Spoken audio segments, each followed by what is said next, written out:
comissões da Alerj devem fazer audiência pública para discutir abandono de navios na Baía de Guanabara. Líder do PL pede obstrução de pauta do plenário até a votação de vetos vencidos há mais de 30 dias. E ator Paulo Betti encena autobiografia autorizada no Palácio Tiradentes. O Jornal da Alerj está começando agora.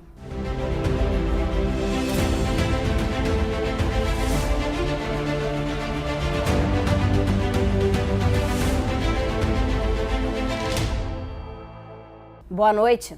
A presidente da Comissão de Saneamento Ambiental sugeriu nesta quarta a realização de uma audiência pública conjunta para discutir a situação das embarcações abandonadas na Baía de Guanabara.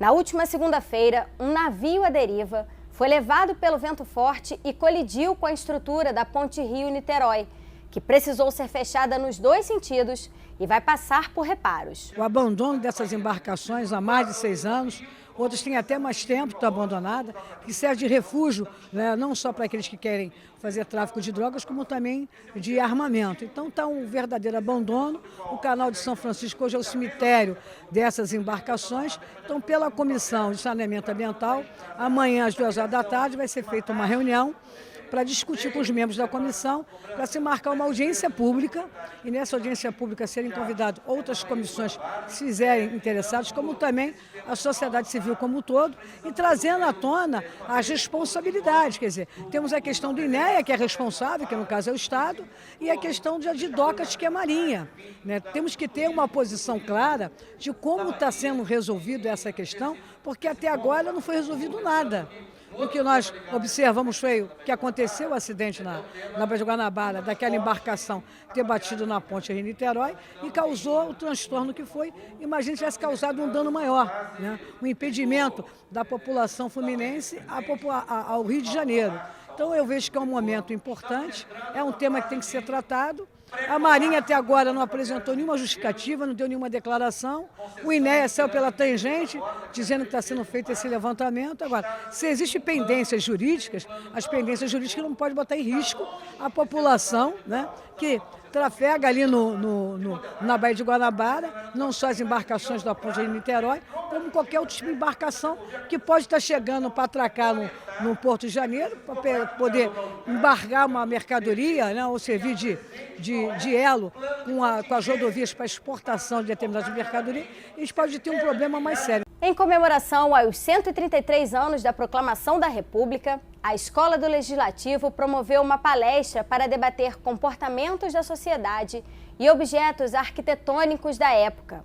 O histórico Palácio Tiradentes, que já foi sede da Alerj, faz parte dos acervos homenageados e citados na palestra. Durante 3 horas, o professor da Alerj, Douglas Libório, explicou como núcleos da sociedade reagiram à proclamação da República Brasileira.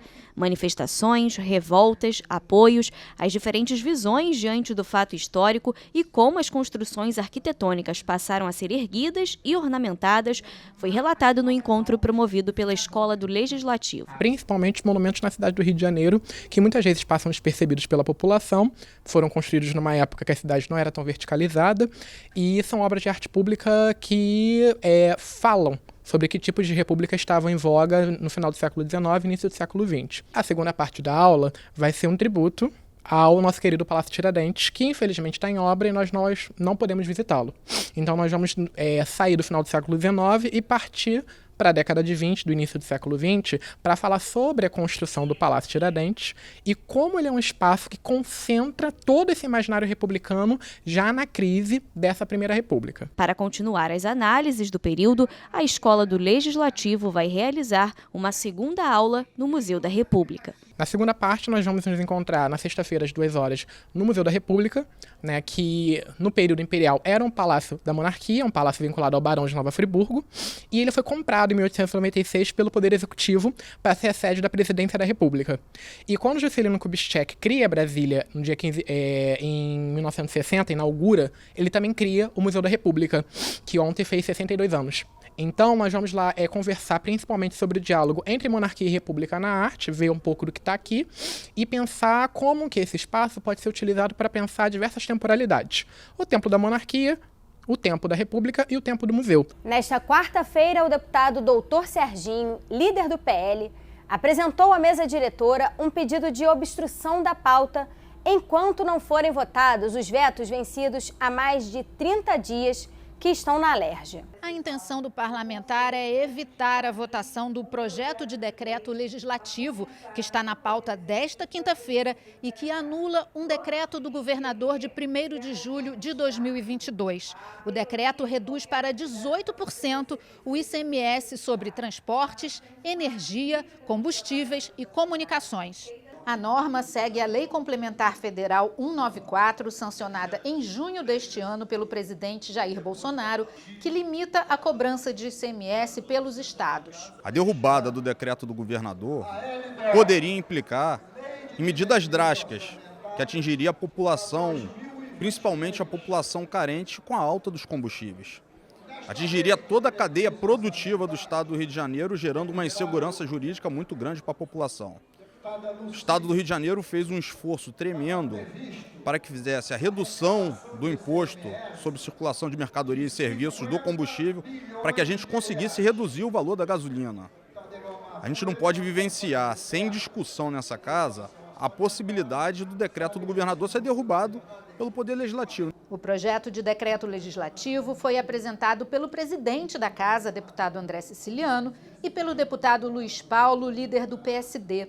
O parlamentar defende a medida e diz que o decreto do governador é inconstitucional. Ele tenta regulamentar uma lei complementar federal que, por decreto, e alterando a lei estadual do ICMS, a lei 2657 de 96.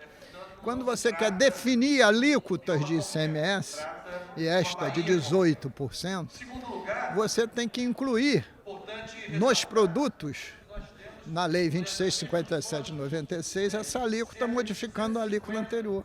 Não pode fazê-lo por decreto. Com a obstrução, ficam suspensas as votações em plenário até que sejam apreciados os vetos vencidos ou até que os líderes partidários entrem em acordo. Um acordo pode acontecer qualquer coisa, mas, sob o ponto de vista da Constituição, e a gente está discutindo agora, a pauta está bloqueada. Enquanto não votar os vetos, não pode votar mais nada. Então, se o presidente não pautar os vetos, não pode pautar mais nada. Nesta quinta-feira, o ator Paulo Betti encena no Palácio Tiradentes a peça Autobiografia Autorizada, inspirada em textos e colagens que o artista fazia em cadernos durante a adolescência. O espetáculo usa a história do Brasil como pano de fundo. A apresentação acontece às 19h e a distribuição de senha começa às 18h. A entrada é franca. O Jornal da Alerj fica por aqui. Você pode acompanhar a programação também em nosso site e pelas redes sociais. TV Alerj, o canal do povo. Uma boa noite para você e até amanhã.